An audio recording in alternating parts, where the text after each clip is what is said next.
Right, I just want to start this video by wishing former Celtic man Harold Brattbakk a very happy 50th birthday today. The club may have forgotten about you, but I certainly haven't. Hope you have a great day.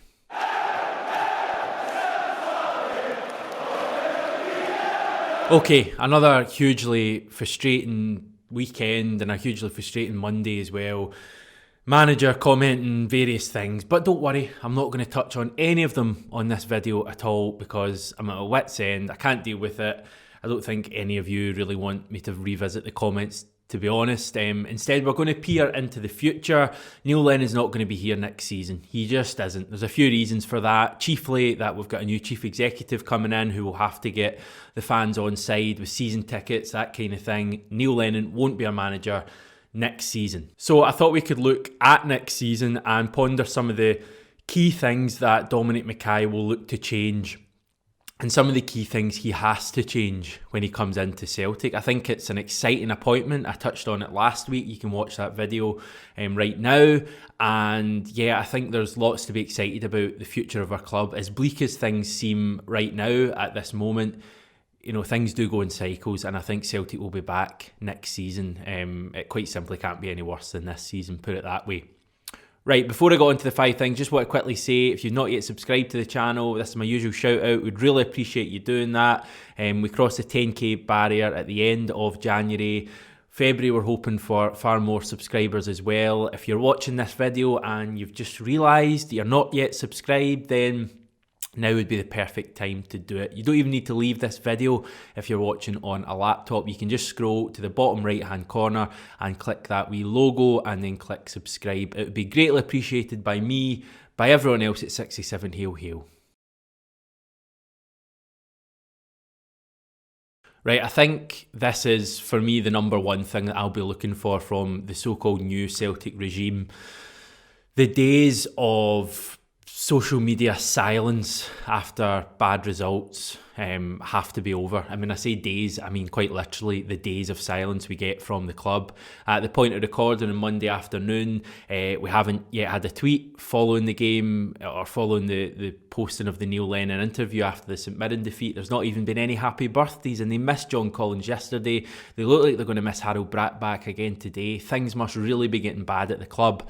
But I think going forward, when we look at Dominic McKay, we need a much more transparent look from the club. We need the club not to be afraid to say to supporters that things aren't perfect, because we all realise that things aren't going to be perfect at all stages for the club. At the moment, Celtic seem to be wanting to keep a squeaky clean image in front of the support, and nothing we do is wrong.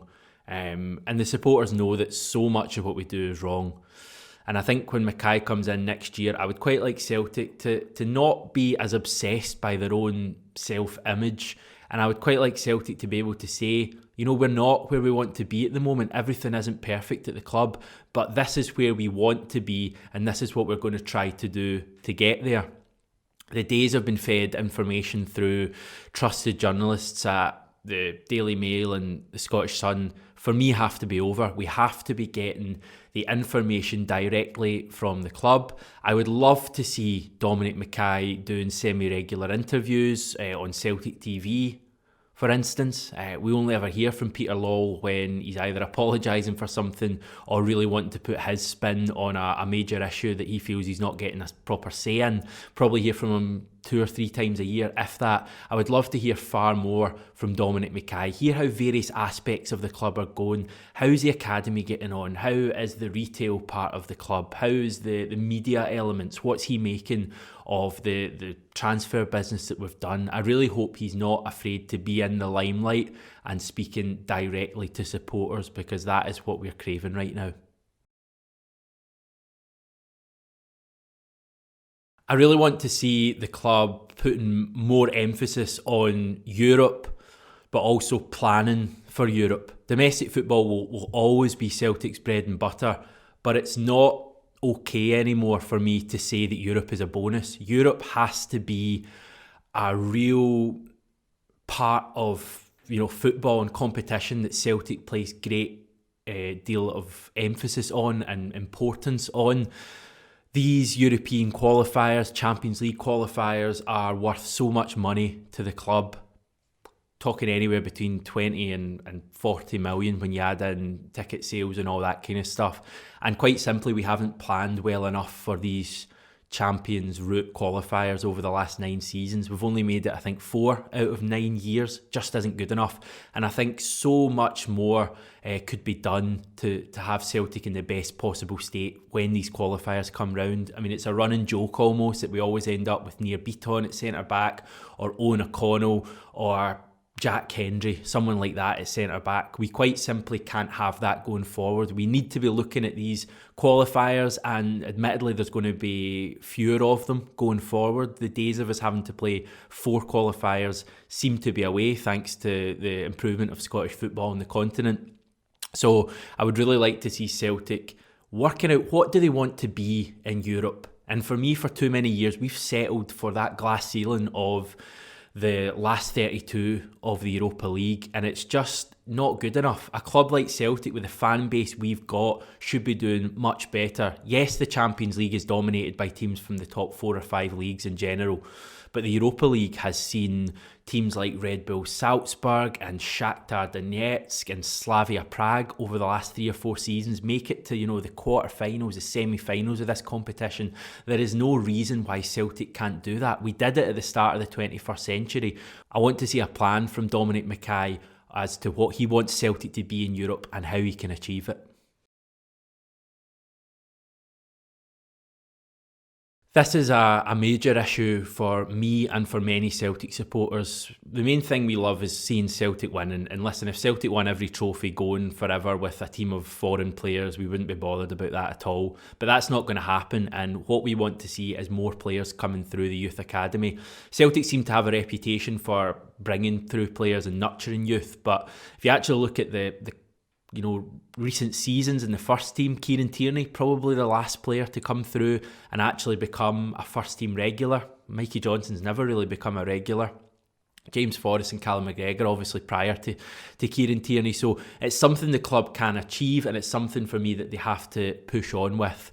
But again, rather than just saying that, there has to be a plan. How are you going to do it? Are you going to employ a manager who can get the best out of young players and can bring through young players, a manager with history for doing that? Are you going to look at possibly more extreme measures? Now, a couple I'd thought of was, do we decide as a club that we're going to use the Betfred Cup as an opportunity to field youngsters like Liverpool and Arsenal have done over the years down south? Is that something we look to press on with? It's something Celtic have never done. Would fans take not winning the trophy if it meant that more youngsters got through to the team? It's a tough one to weigh up. I'm not going to give any answers on that. Could the club look to press on with colt teams and really put an emphasis and try and get that movement going to get a Celtic Colts team in the lower leagues? Could we look at feeder clubs to loan players to? All these are possible options, but I'd love to hear what Dominic McKay has to say about it. He's quite an innovative thinker from the looks of things in his history at Scottish Rugby. So what could he do in terms of the youth development? Because it's an area of the club that has stagnated badly, and we could really do with getting it back kicking into gear. Yeah, a bit like the youth development, I think it's also really important that we look at our transfer policy, we look at how we do transfer business. It quite simply hasn't been good enough in recent seasons. We've missed out on too many important players coming to the club that have gone elsewhere.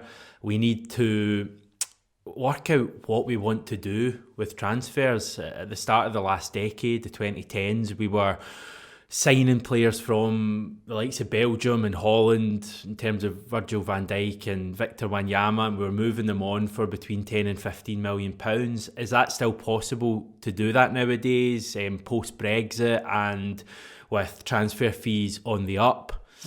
Do we still want to buy players from France? Because that's a market that we've really used in recent years. I'd argue we've had a lot of success from it, but you do pay a premium when you go to France and sign pretty good players like Odsonne Edouard and Christopher Jullien.